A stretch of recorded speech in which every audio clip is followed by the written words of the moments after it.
The reading today is Ruth 1:15 through 22. So she said, "See, your sister-in-law has gone back to her people and to her gods. Return after your sister-in-law." But Ruth said, "Do not press me to leave you or to turn back from following you. Where you go, I will go. Where you lodge, I will lodge. Your people shall be my people, and your God my God. Where you die, I will die. There will I be buried.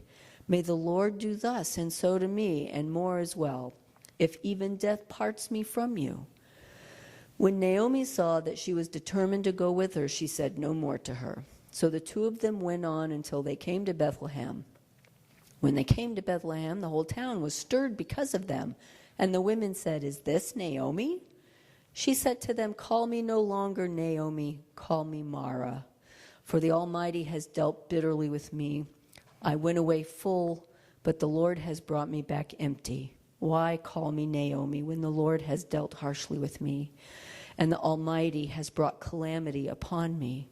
So Naomi returned together with Ruth the Moabite, her daughter-in-law, who came back with her from the country of Moab. They came to Bethlehem at the beginning of the barley harvest. Thank you. Keeping it all in the family, making sure that my wife gets to read. All right.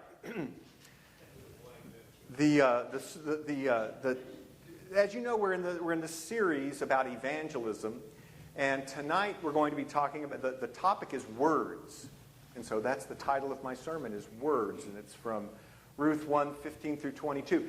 And so what better topic for someone like me to talk? I am not shy with words. As Doug reminded you, I hope you have your candy bars with you. We're going to get comfortable. We're going to be here for a while. I have taken classes on how to write sermons, but I'm a lecturer, so I decided, should I try to write a sermon? No, I'm just going to embrace the lecture. I can't help it. So it'll be what I normally do, and so hooray, just good for me, and maybe bad for you. It doesn't really matter. But what I do know is that last week was an amazing sermon that touched a lot of people to the point of tears. Poor Alan couldn't even give the communion statement because he was driven to tears. I promise that no one will cry because of my sermon. But you might get a headache. So I at least promise no crying, no tears today, just headaches. So and maybe hunger if we run a little long. So I just thought I would let you know that. The story of Ruth. Again, I'm really glad. I am really quite lucky that I got to pick I'm glad they picked Esther and Ruth because I've taken Old Testament classes. I know these stories, and I just knew nothing about them. And so it's been really quite a blessing to be able to read these stories and to really get something out of it. And in our Sunday school class on Sunday morning, we're going to be talking about Ruth probably through Christmas. Well, not through Christmas until Advent season, and then we're going to do a different series. But the story, I'm not going to belabor this story like I did Esther. The story of Ruth is pretty easy. In the days of the judges of Israel, Elimelech, a native of Bethlehem, went with his wife Naomi and 2 sons to Moab because of a famine. That's the beginning of the story, and that's about all. Then he died, and his 2 sons married Moabite women. If I can go ahead to that. Yeah. In time, both of those sons died, and so Naomi returned to Bethlehem with one daughter-in-law, Ruth, who refused to be separated from her. The main portion of the narrative describes the relation of Ruth to Boaz, who is a distant kinsman, and how after some intrigue, from Naomi, Boaz married Ruth, whose offspring became the grandfather of David. That's the story of Ruth. That's really the story of Ruth. Now, the story is interesting, but there are some things that I need to point out because there are a lot of loaded words. There are a lot of loaded words in the story. And actually, when I think about it, it's interesting. When we were looking at the mission and vision of our church. The mission statement is, do you remember? Have we said it enough that we could say it? It's to God, to draw the world to Christ through our lives. Well, okay, we have the word God, we have Christ, we have all this language. And sometimes, back when I was in college, they called it the language of Zion. It's the language that church people talk about that makes sense when you go to church. But if you were from outside the church, it wouldn't make any. Some of those words wouldn't make any sense. So anyhow, let me just try to give you some broader context, because I can't help it. I really like lecturing more than I do preaching, and so if I can, and I'll tell you, I wish people. I'm telling you this because I want to hear stuff when I'm in a sermon. I want to learn something when I'm in a sermon. Doug does a really good job of informing us, of educating us. If you listen really carefully, you will learn an awful lot about the Bible when you listen to his sermons. And so I'm just going to make it more obvious. But anyhow, what can I say?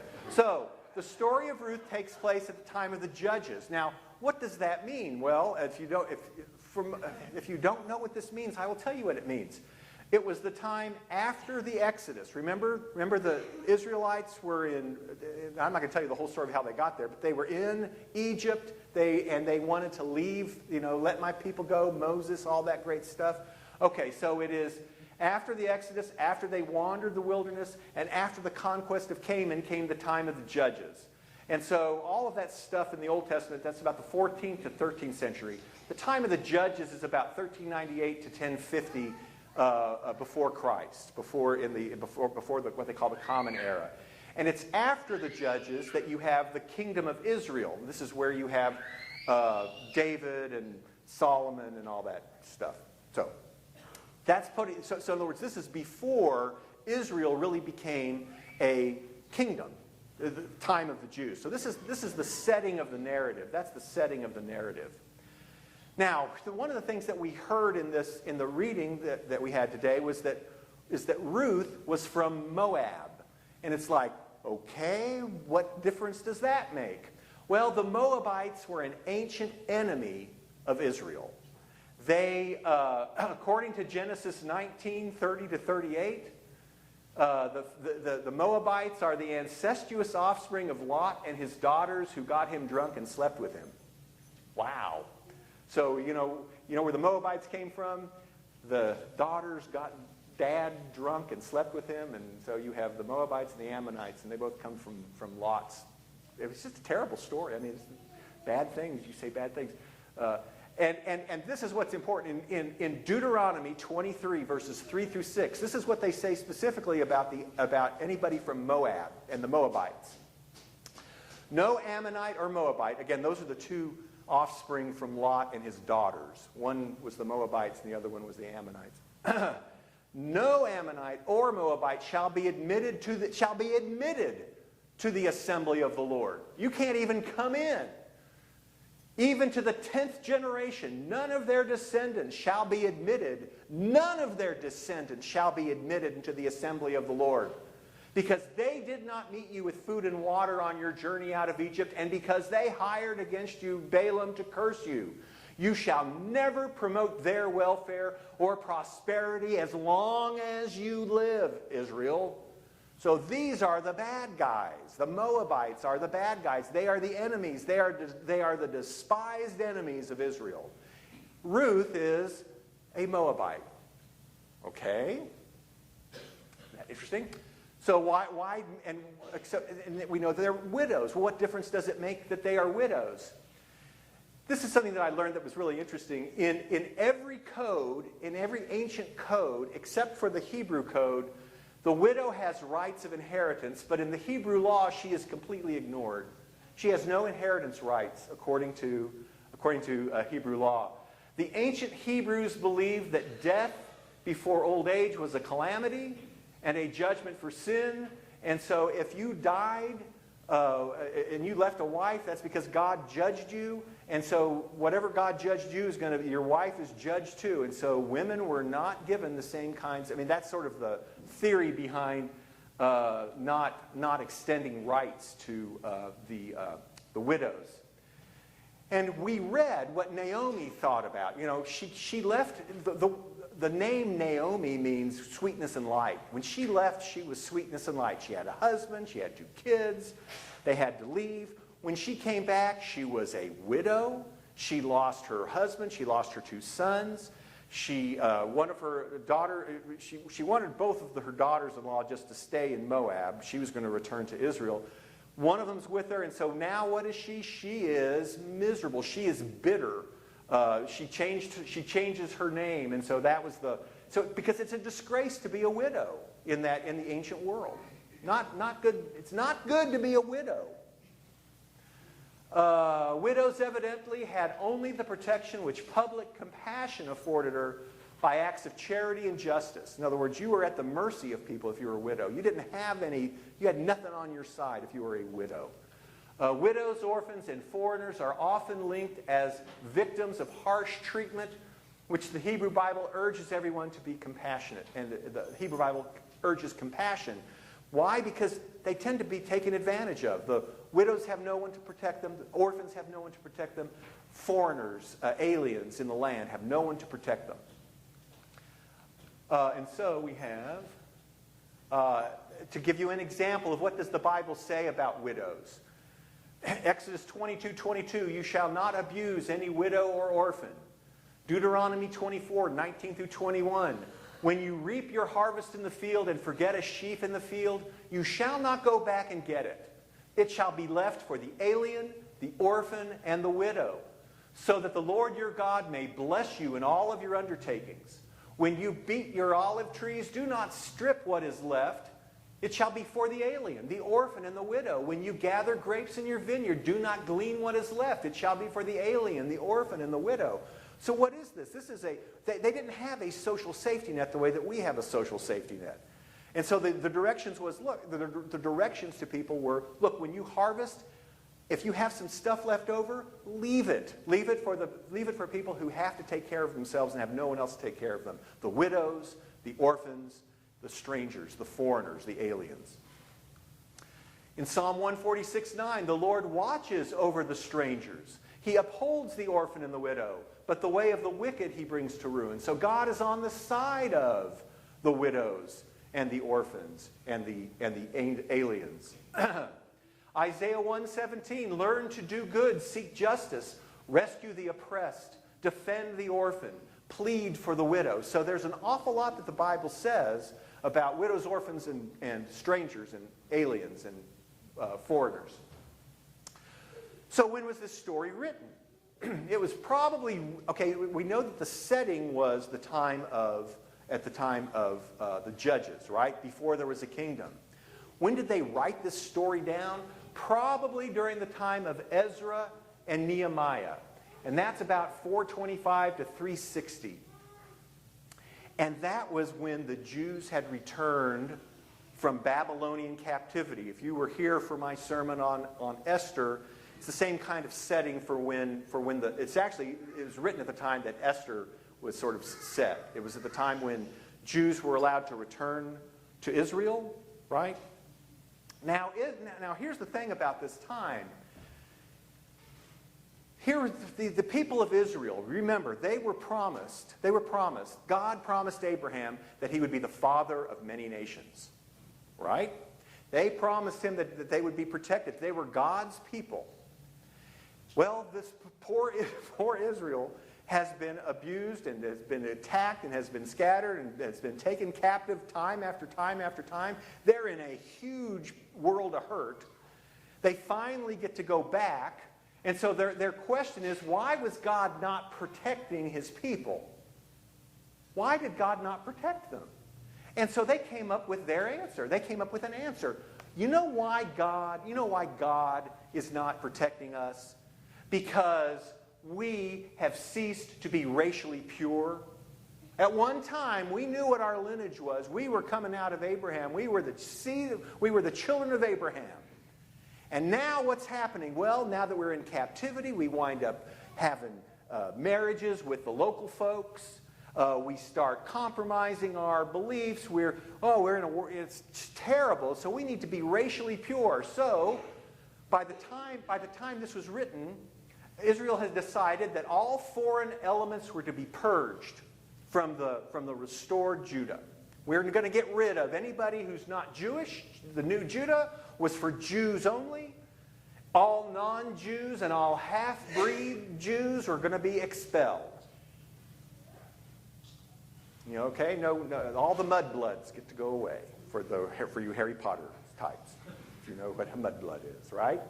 So this has been going on so this kind of thinking has been going on for a long time. If you know what if you can hear any references to anything else, you're listening. He who has ears, let him hear. Kind of a deal. I'm not going to draw the conclusion. You draw your own conclusion. So what is the point of Ruth? Why did they write Ruth? Why was this written down at this particular time? Ruth is a subversive document. I argue that it is a subversive document. At a time when they wanted racial purity, when they wanted to get rid of foreigners, when they wanted to get rid of the half-breeds and bad elements and compromised, you're not good enough, you have to get out.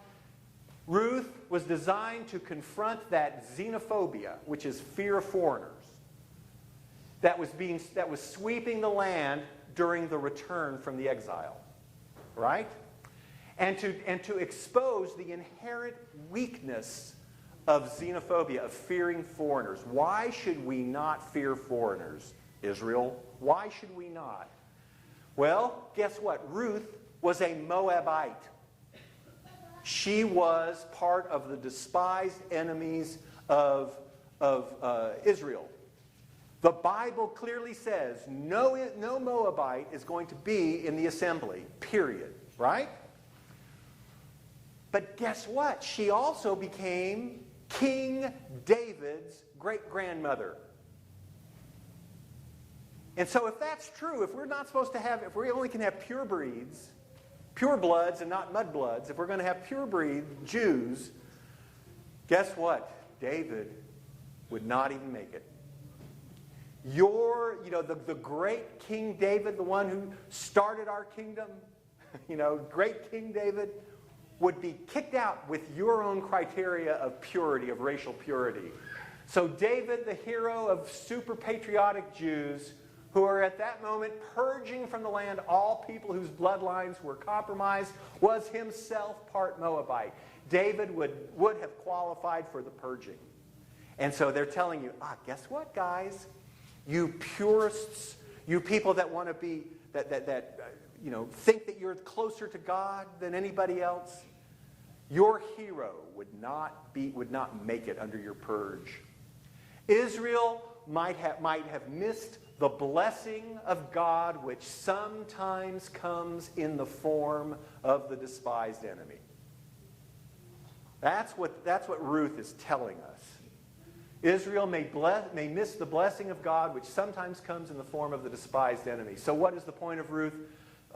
John Shelby Spong says, the book of Ruth provides us with a biblical mirror into which we can stare at our own prejudices and then be led to free ourselves from them. Why do we listen to this story? Because it teaches us something about how we treat the foreigner, the stranger, the outsider, the other. And that maybe God's blessing comes from those that are my despised enemies. So what does Ruth have to got? What does Ruth have to got to do? Ruth got to do with evangelism. Okay, and here's what I've decided: the story of Ruth is not a model for evangelism. Okay, why would that be? Well, Naomi is the Jew, right? She is God's people. Ruth and Orpah, the daughters-in-law, are Moabites. They are the despised enemies of the Jew. And so what does Naomi do? She tells Ruth and Orpah, don't follow me. Go back. I'm leaving you people. I'm going back to where it's good. Don't follow me. And so Orpah does not follow, thereby obeying what Ruth says, or what Naomi said. And Ruth disobeys her and says, I'm following you anyway. Where you go, I go. Your people will be my people. My God will be your God. I'm still going to go with you. Now, here's the other thing. The text never says why Orpah did not follow Naomi, but Ruth did. It never explains it. It just says she just does. She just goes. So is evangelism, are we supposed to tell people, please don't come to church with me and hope that they follow us anyhow? Is that the model? I don't think that. That's why I don't think this is really an evangelism thing. I don't think this is an evangelism thing. I don't think we're supposed to learn the best way to get people to come to church is by telling them, go away. Right? Although in some ways, maybe we should say that. I don't know. Maybe we need to say that. But there are questions about evangelism that we can sort of indirectly, so this is where I'm trying to be the accountant that Doug is talking about. If our church wants to reach those who have no religious affiliation, then who are those religiously unaffiliated? That's a good question. In other words, who are the Moabites in our life? Who are the people that we know that are Moabites? In other words, who is the Ruth to our Naomi? If we're Naomi, if we're supposed to be on God's people, who are those people that are the despised enemies, or at least the people that are not in our tribe? In other words, we have a tribe, and there's another tribe out there, and they're sort of at odds with us. And who are those people out there that we're trying to reach? And secondly, what can we do to reach them? What exactly do we do? In other words, why did Ruth follow Naomi? These are questions. And again, I told you the text doesn't tell us, so we're going to have to guess. Now, as it turns out, this was last week on September 22nd. Well, not last week, a couple weeks ago. It's a couple weeks ago now. An organization called the Public Religion Research Institute published a study. So this is the most recent data about who the unaffiliated are. And the title of this study is Exodus: Why Americans Are Leaving Religion and Why They're Unlikely to Come Back. Why do people leave religion and why are they unlikely to come back? So here are the statistics. And what they've done is they actually interviewed people. And so this is a sociological, empirical study. This isn't just, I wonder what's going on. They actually asked people. Oops, let me back up. So this first section of the paper is The Rise of the Unaffiliated, America's largest religious group. Today, 1/4, 25% of Americans claim no formal religious identity, making this group the single largest religious group in the U.S. Who is the largest group? The people that don't go to church. Okay? And if you want to see how fast it's growing, in like 1970, it looks like maybe 5% of Americans were religiously unaffiliated. And since about 2010, it's gone up to about 25%. So they are blossoming. People that don't go to church, blossoming. More young adults are unaffiliated than in the past. Again, in 1986, only 10% of 18 to 29-year-olds, only 10% were unaffiliated. By 2016, 39% of everyone 18 through 29 are unaffiliated. Now, I have to say, this is a national survey. This is not local to Abilene. We're not like everybody else. Things, I'm sure, are much better here. We probably have a lot more people that want to go to church. But it's still growing, right? This is still what we have to face. We have more people not going to church than going to church. My son is going to be 20. He's 19, going to be 20 at the end of the month, and he doesn't go to church. He quit going here when he was about 17, 18. And this is a great church. This is I wish I had a church like this when I was that age.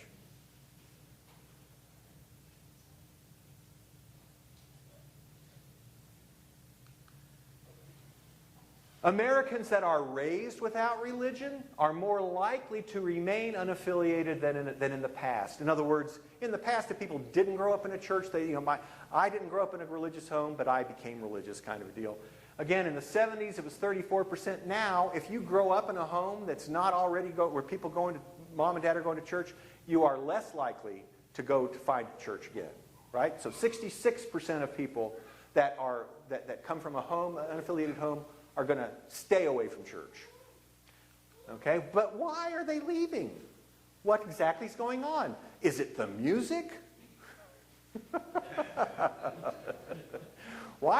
What do they say? This is really interesting. What are the reasons that people give for leaving the church or for not being there? Would you say that any of the following are important reasons that you no longer identify with your childhood religion? 60% of the people who responded said they stopped believing in the religion's teachings. I just don't believe that anymore. I just don't believe that anymore. In other words, when it comes... And here's the other thing. It's not that they don't believe in God. A lot of them, many of them still have a kind of there's a higher being kind of a deal. But it's not a God who condemns people to hell. It's not a God who's interested in all this, it's a different kind of a sort of a vague, it could be nature, God in nature. It could be what's that? Well, it could be the delivery from the Pope. Yes, in other words, how is God presented in that church? But here's the deal. What that means is, am I going to be able to talk you into it?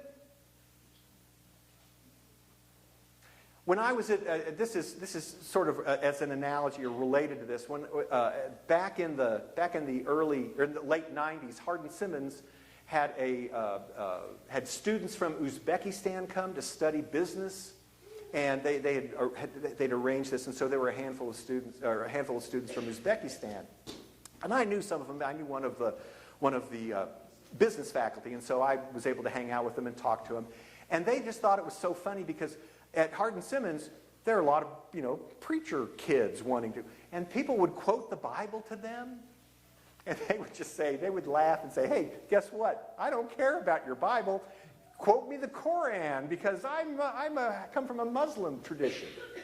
Your Bible doesn't have any authority for me. I don't care what you say. The Bible, who cares?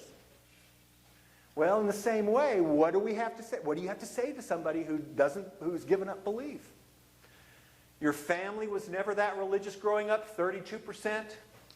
29% of people said that what was important, the negative religious teachings about the treatment of gay and lesbian people. The fact that churches are anti-gay. That we need to do that. For some, and I think this is more true probably for Catholics, the clergy sexual abuse scandal in the priests, the pedophile priests. Oh, this is good news. I told you I'd give you a headache. This is not going to be a good feel-good sermon. For some people, it was a traumatic event in their life, and your church, your congregation became too focused on politics. This is where your religion becomes an extension of a political party. There are churches that are extensions of the Republican Party. In this town, for sure, everywhere, and in some places there may be places like up in Boston, they may be the extensions of the Democratic Party. It's not necessarily unique, but it's bad news. That is bad news. So why did they leave? Perception of religion and God among religiously unaffiliated. People that are religiously unaffiliated are more negative about religion. If you're unaffiliated, 66 of the unaffiliated say religion causes more problems in society than it solves. Now, we are white mainline Protestants here. Only 24% of us would say such a thing. I mean, that's a real minority position. Most people don't think that we're the cause of problems. When it comes to the question, is it important for children to be brought up in a religion? Well, yeah. I mean, if we're white Protestants, only 20% say that it's not important for morality. It's 80% of white Protestants think religion is important for morality. If you are unaffiliated, they disagree. 66% say it's not important to go to church to learn what's right and wrong. So few unaffiliated Americans are actively looking to join a religious community. Only 7% of the unaffiliated report that they are seeking for a religion that would be right for them, compared to 93% who are not. Are people looking for churches? No. In fact, relatively few unaffiliated Americans report that they regularly devote much time to even thinking about God or religion. We think about God, at least if you come to church every week, at least once a week, you think about God, right? At least once a week. You don't go to church, no. More than 7 in 10 unaffiliated Americans say that in their day-to-day life, they do not spend much time thinking about God or religion. And I bet some of you actually think about God between Sundays. By contrast, a majority of Americans, including majorities of black Protestants, white evangelical Protestants, Catholics, and white mainline Protestants, oh no, we think about God all the time. But people who are unaffiliated, it's not important. Despite their lack of connection to formal religious institutions, most unaffiliated Americans do retain a belief in God or a higher power. In other words, they think that it's not like they don't think there's a God at all, but some don't. A majority say that God is either a person with whom people can have a relationship or an impersonal force. Most of them think it's sort of a force of some sort. Only 1/3 of religiously unaffiliated Americans say they don't believe in God. So atheists, people who are truly atheists, are actually a minority of the people that are unaffiliated. And although most unaffiliated Americans do not reject outright a belief in God, they express many more doubts about the existence of a higher power than other Americans. Do you doubt that there's a God? I do. But not everybody does. Most people don't. In fact, a lot of people think that's a bad thing. You're not having a lot of faith if you doubt God. But people who are believers have doubts. Some people who are believers have doubts. People who are unaffiliated, they are much more comfortable with their doubts, having doubts about God. A lot of people don't want to hear that your preacher has doubts about God. You don't want to hear that. That's why I told you. I'm trying to make you uncomfortable. Give you a headache. A majority of religiously unaffiliated Americans say that they sometimes doubt whether God exists, while more than 4 in 10 disagree. In contrast, only 6% of white evangelical Protestants have doubts about God's existence. So I am in the minority. But that's my job. I mean, that was my job for a long time, was to think about these things. And I am going through, I am wondering. I just wonder about sometimes. I still believe, but I don't believe. Lord, I believe, help thou my unbelief, as Thomas said. Religiously unaffiliated Americans are also less likely than religious Americans are important to moral behavior. I already talked about that. You don't need God. So how do we understand who these religiously unaffiliated are? According to this formal study that we've been looking at, they divided them up into rejectionists, apatheists, and unattached believers. And so you can see that that most people are what they call rejectionists. These apatheists are probably closer to the atheists, and then the unattached believers are over here. But this guy, Christian Piatt, he is a disciple that's up in Portland. He had a birthday on Friday. I wished him happy birthday. He came to Abilene. He spoke. He was invited by Travis Stanley from First Christian. He came and spoke here, so we've met this guy, and he's a nice fella. And he has a new book out. Oops, let me go back. That's called Not That Kind of Christian. It's a book. And so he does a better job of explaining how do we characterize the people that are unaffiliated. He says that there are these, and you'll actually see this in the newspaper. I've seen this in the newspaper. I think it was today or it was on Saturday. They call people nuns, N-O-N-E-S. Jamie she wants me to say nons, but it's really nuns because they're none of the above.